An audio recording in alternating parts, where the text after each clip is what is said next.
우리 교회가 지키는 추수감사절 예배입니다. 2000년 교회의 역사 가운데 추수감사절 이렇게 따로 구별해서 교회가 지키기 시작한 것은 그렇게 오래된 것 같지는 않습니다.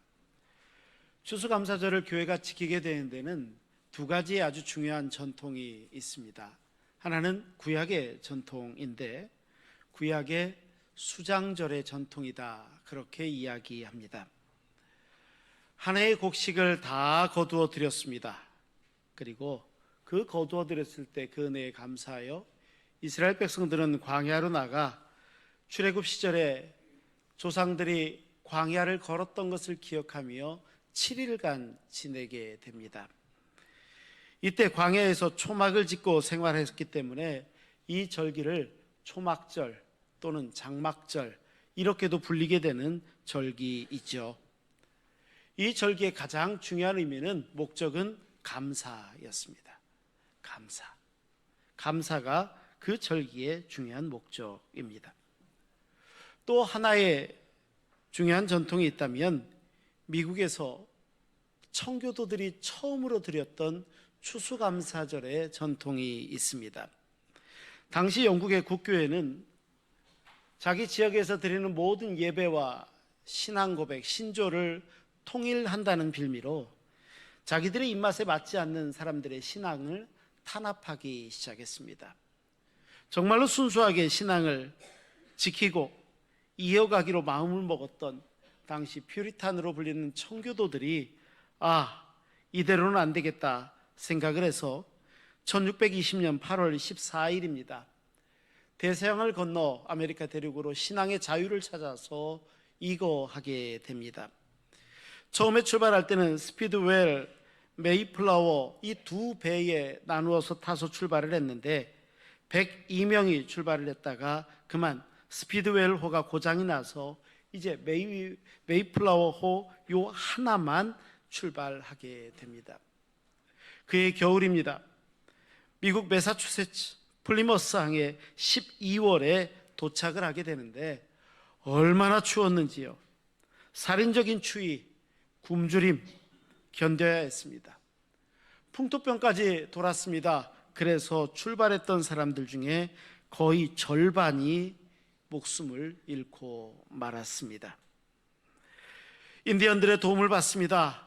그 이듬해 봄이 오자 인디언들의 도움을 받아서 땅을 개간합니다. 대지를 일구어서 씨앗을 뿌리고 농사를 짓기 시작을 했고 그해 가을에 이제 추수를 하게 됩니다. 처음으로 얻은 열매입니다. 그 땅에서 시작되어지는 첫 열매를 앞두고 그들은 도와줬던 인디언들도 초대했지만 잔치를 벌이기도 했지만 가장 중요한 것은 추위와 질병 가운데도 그들의 생명을 보존시켜 주셨고 살려주셨고 지켜주신 하나님께 첫 번째로 감사하며 예배를 드리게 되는데 이것이 첫 번째 추수감사 예배입니다.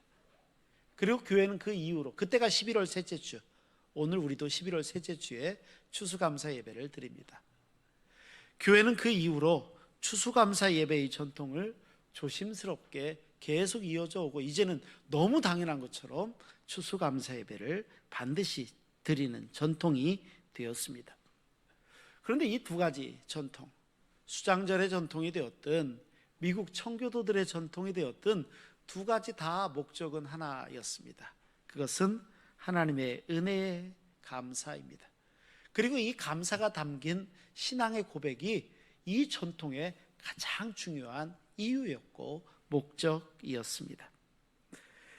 출애굽한 이스라엘 백성들이 광야의 여정 가운데 수장절의 전통을 지키며 하나님 앞에 감사를 하는 게 쉬웠을까요? 쉽지 않았을 것 같습니다. 지금 우리 같은 삶이 아닙니다. 그들은 어쩌면 하루하루를 산다라고 보다는 연명한다는 말이 맞을 것 같습니다. 실제로 그들에게는 일용할 양식을 아침에 하나님께서 만나로 내리셨던 것을 생각해 보면 그들에게 있어서 이 감사는 더 큰 의미가 있습니다. 거기서 감사를 찾더라고요. 청교도들의 경우도 마찬가지입니다. 항해술이 그렇게 발달한 게 아닙니다. 배가 2개가 출발하는데 하나밖에 도착 못하는 거 보면 알 수 있지 않습니까? 대서양을 건너는 것도 쉽지 않았을 것입니다. 추위와 굶주림 속에서 질병 가운데 절반이 죽어나갑니다. 그리고 나서 지은 농사입니다. 그런데 그 농산물 앞에서 하나님께 감사를 말하는 것도 쉽지 않았을 것 같습니다. 그런데 그들은 거기서 감사를 찾습니다. 환경이 좋을 때, 잘 나갈 때, 뭔가 풍족할 때 감사하는 것은 그래도 조금은 쉬울 것 같습니다.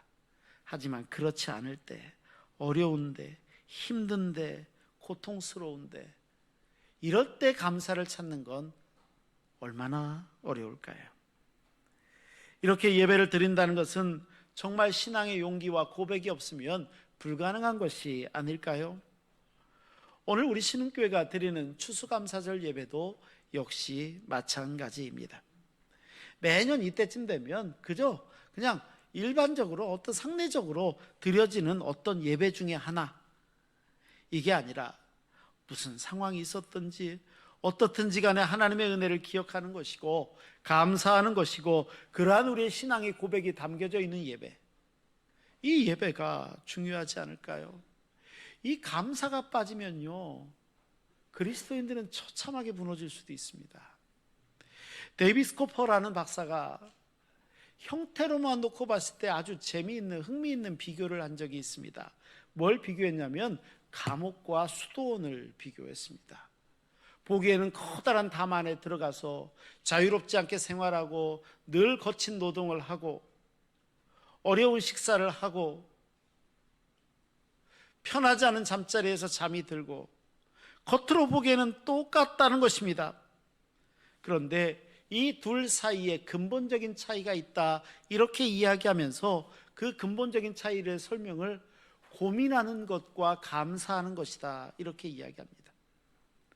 죄수들은 감옥에 있어도 깨어있는 모든 순간은 그들의 머릿속은 다 고민밖에 없다는 겁니다.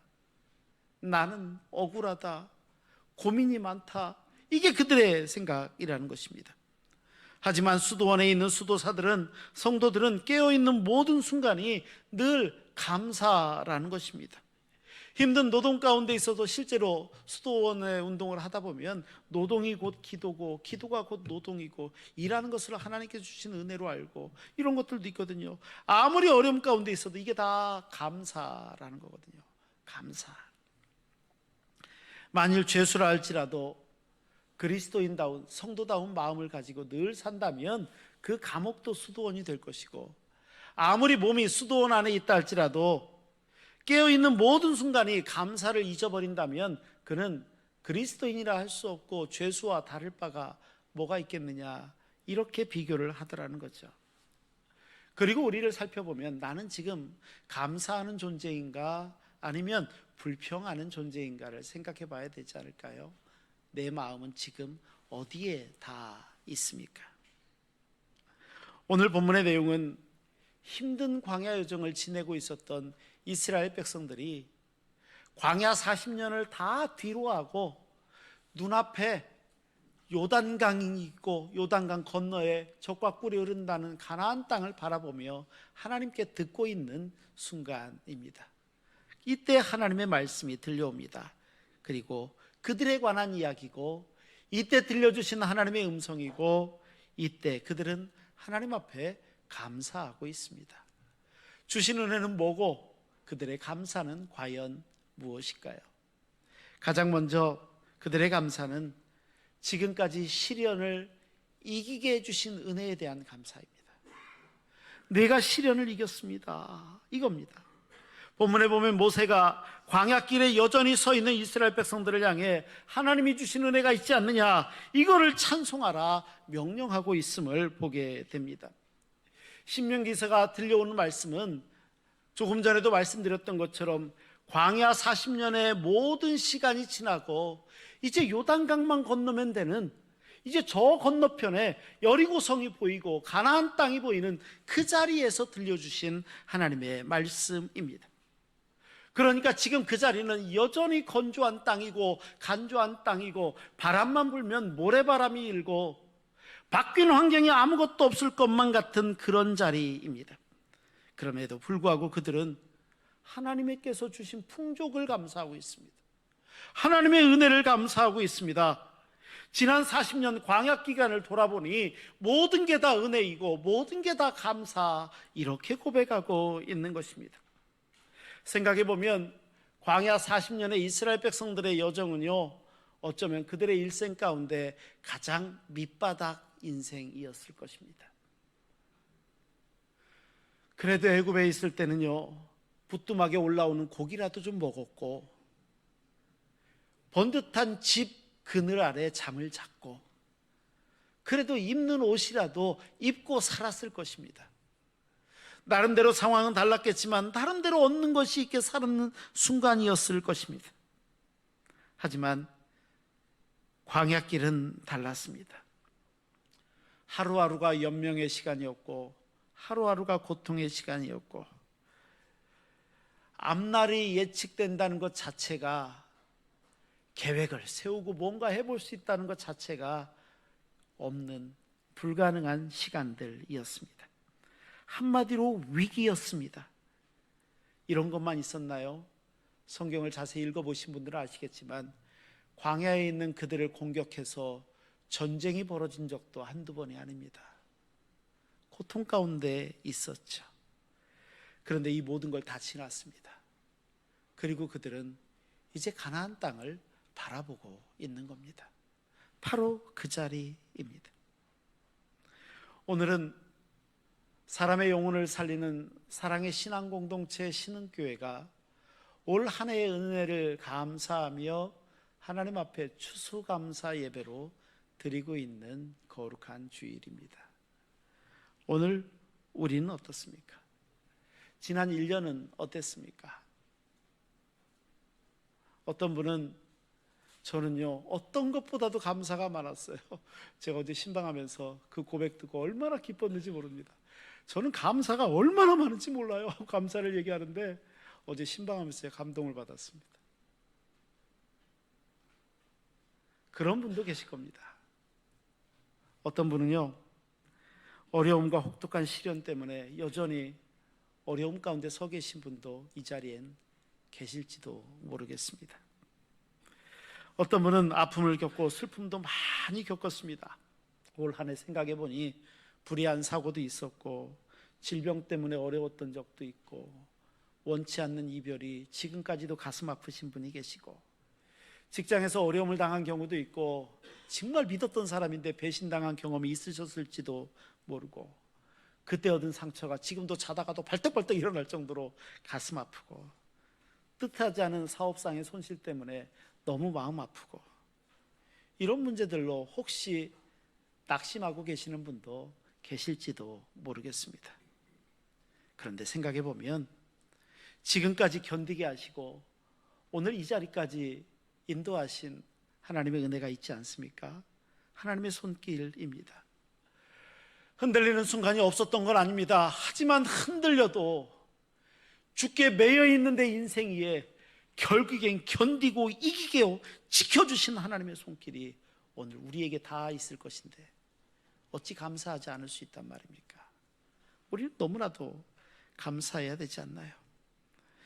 때로는 하나님께서 내게 허락하신 그 시련들이 무겁고 어려워 보이는 순간이 있다 할지라도 이것을 넉넉히 이겨낼 수 있는 능력 또한 주셨으니 이것이 어찌 감사하지 않을 수 있단 말입니까?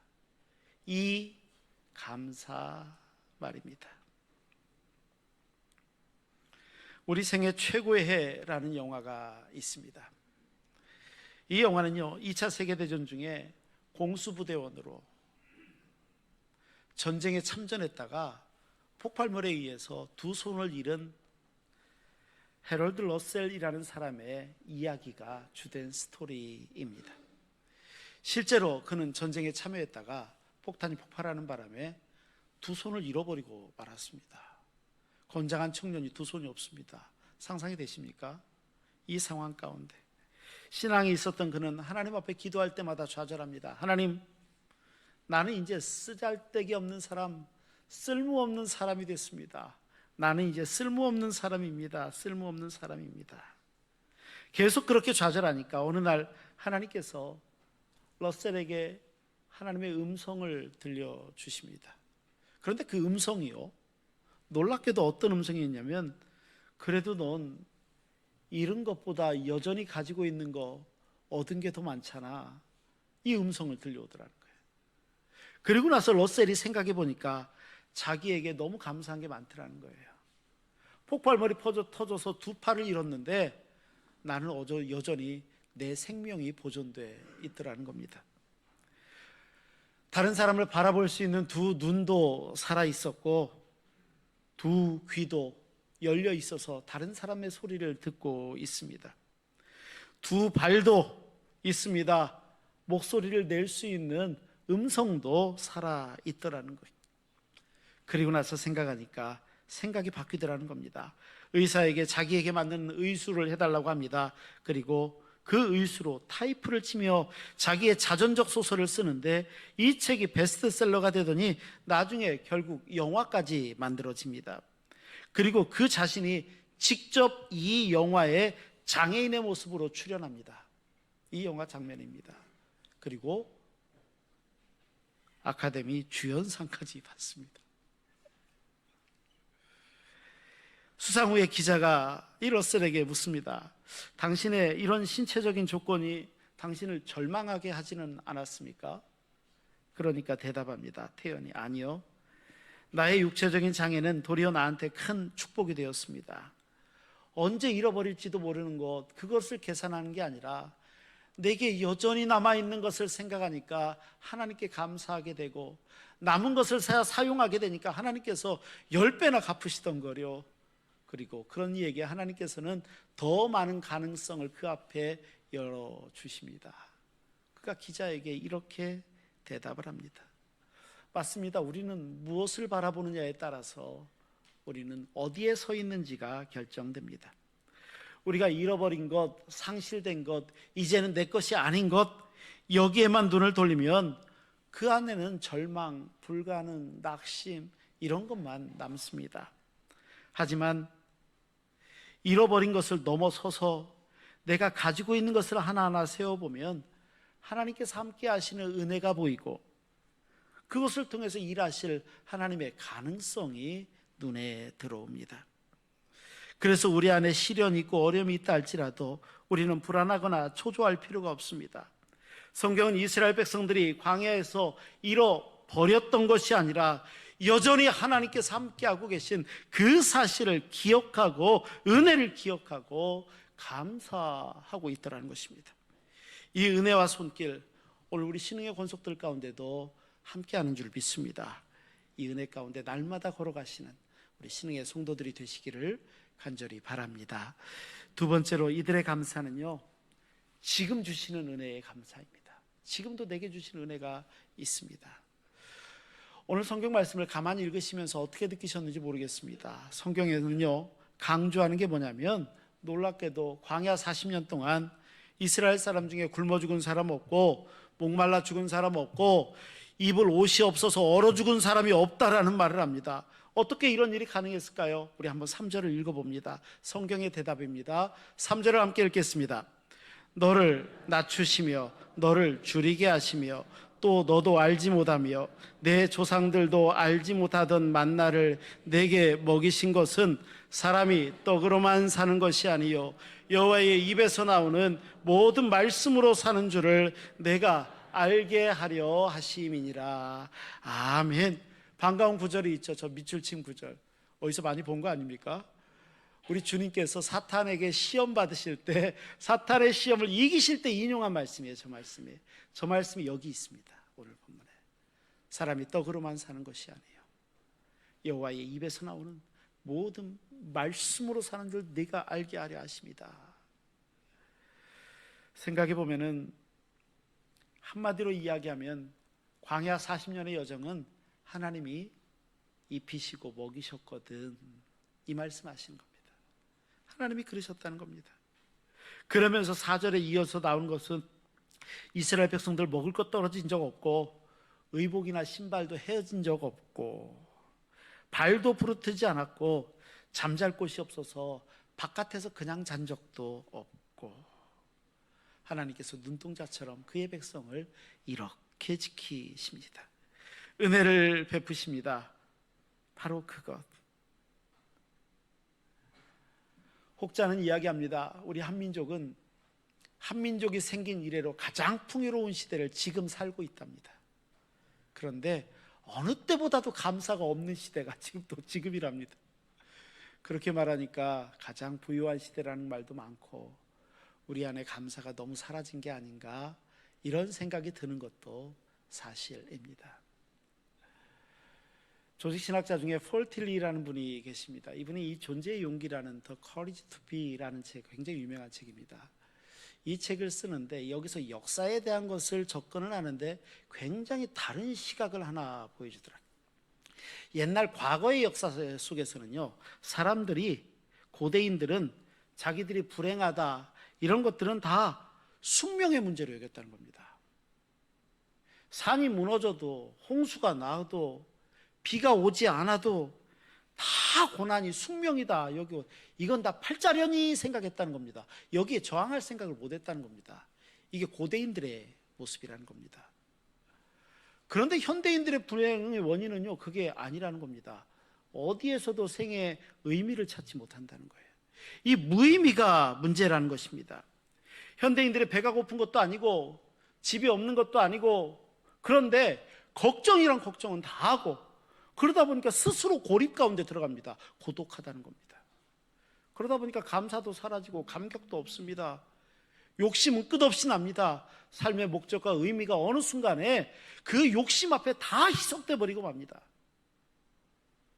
결국엔 감사한 마음도, 그 감사함을 따를 때 오는 행복도 다 사라져 버린 게 현대인들의 모습이라는 거예요.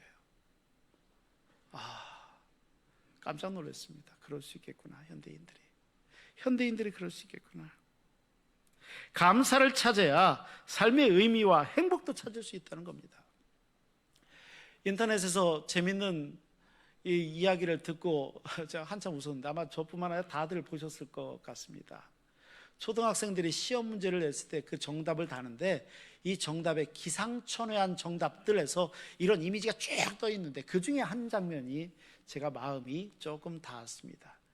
문제: 옆집 아줌마가 사과를 주면 뭐라고 대답할까요? 5자로 써야 되는데 끝에가 다자로 끝난다요. 그럼 보통 생각하기는 감사합니다, 고맙습니다, 이게 해야 되는데 이 초등학생은 뭐 이런 걸 다 그냥 웃자고 한 거예요. 초등학생이 뭘 알고 고민해서 썼겠습니까? 아마 그런 것 같지는 않아요. 근데 단지 이거를 보면서 저 뒤편에 씁쓸하게 드는 제 마음은 뭐였냐면, 다른 사람의 배려, 다른 사람의 수고, 이거에 대해서 감사를 잃어버리고 있는 게 비단 그 초등학생의 저 말뿐만이니까 어쩌면 우리도 너무 당연한 것처럼 다 잊어버리고 그렇게 살아가고 있지는 않나, 이렇게 생각이 들더라는 겁니다. 타인이 나한테 베풀어준 친절이 당연하지, 이렇게 여겨지고, 그 당연함 앞에서 오히려 침묵하고 감사하지 않고 오히려 좀 더 베풀어주면 안 되나? 이런 것들을 더 마음에 품고 있는다면 이거 말입니다.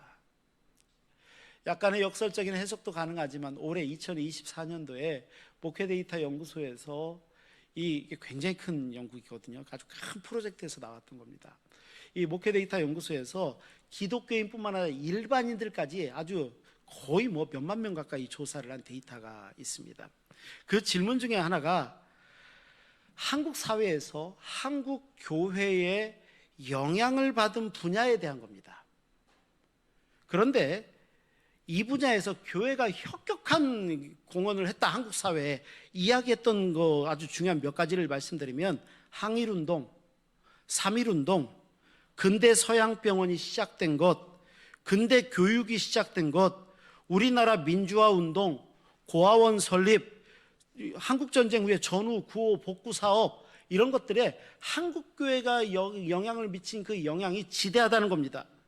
높은 것은 심지어 85%가 나왔습니다. 아무리 낮아도 52%의 일반인들을 포함해서 이건 교회가 한 게 틀림없다, 교회의 영향이 크다, 이렇게 대답을 하더라는 거예요. 그런데 또 다른 조사에서 답변한 이들 가운데 그들이 대답을 하기를 뭐라고 대답을 했냐면, 자기가 살고 있는 지역에 있는 교회에 대한 질문을 했을 때 그 질문한 교회에 대해서는 17%만 기여했다라고 이야기한다는 거예요. 그러니까 자기가 이해 당사자가 되는 순간 생각이나 마음이 바뀌더라는 겁니다. 한 영화의 이 대사가 제 마음 가운데 가끔 떠오르는 말이 있습니다. 아마 제가 이걸 말씀드리면 기억하시는 분 많이 있을 것 같아요. 호의를 자꾸 받으니까 그게 권리인 줄 안다. 근데 이게 우리도 어느 순간에 내가 의도하지 않아도 꼭 그렇게 돼버릴 때가 있지 않나요? 너무나도 당연하게 감사가 없습니다. 여전히 감사는 감사해야 되는데, 그런 말, 노래는 불러야 노래고 종은 울릴 때 종이고 사랑은 표현할 때 사랑이고 축복은 감사할 때 축복이 된다. 오늘 우리는 감사하지 못하고 너무나도 당연한 것처럼 여기는 건 없습니까?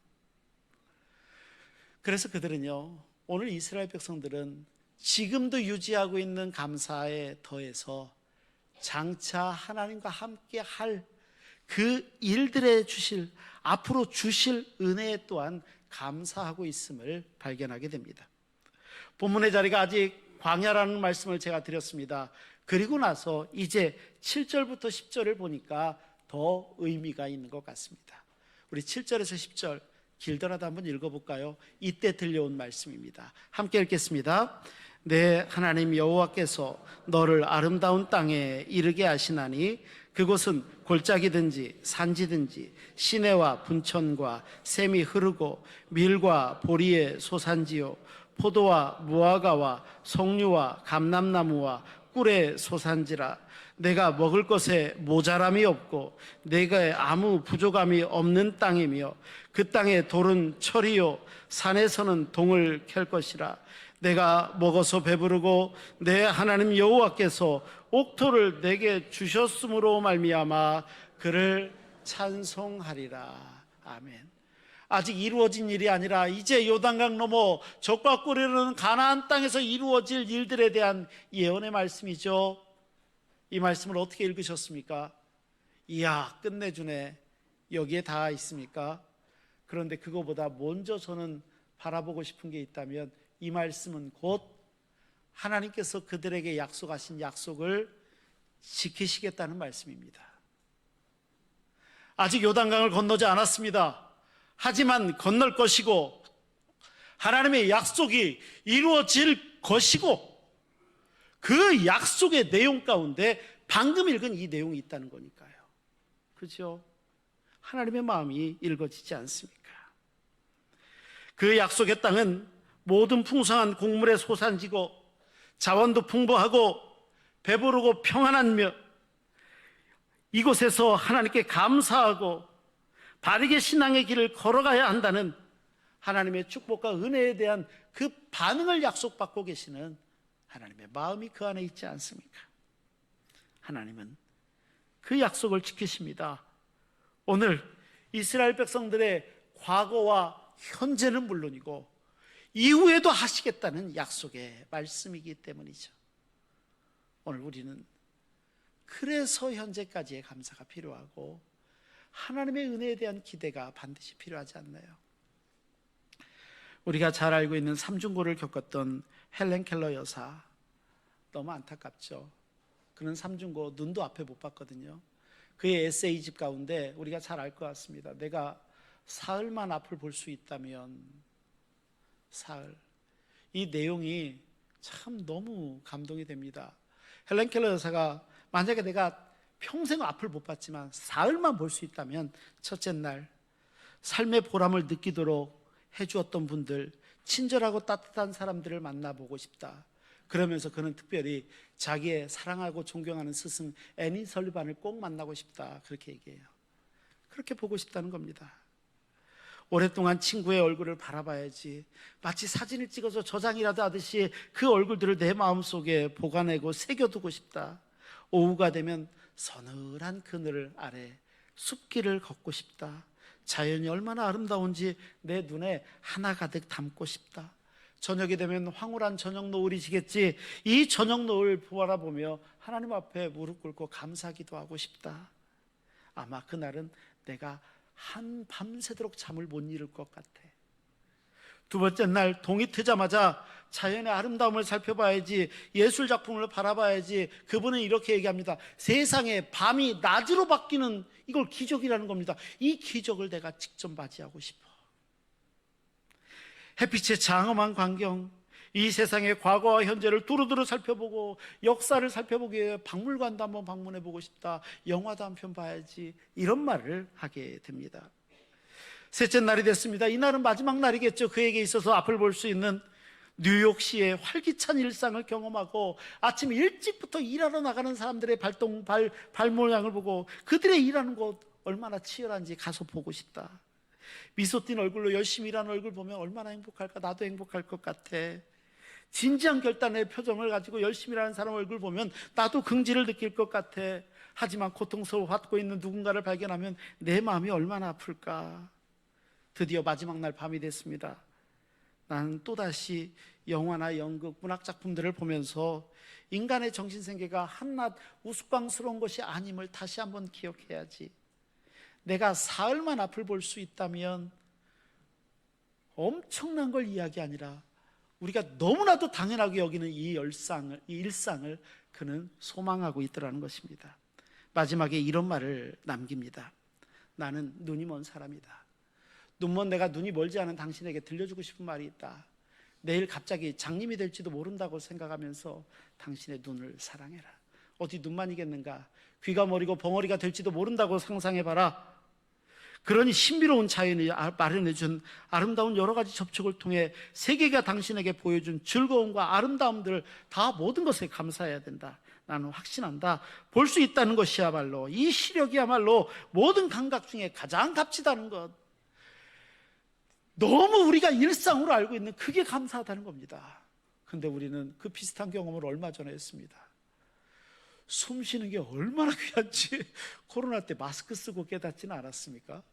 야, 너무나도 당연하다고 생각했던 게 얼마나 큰 감사였는지. 2024년 한 해 우리와 함께 하셨고 함께 하고 계시는 하나님의 은혜에 우리는 어떻게 감사하고 계십니까?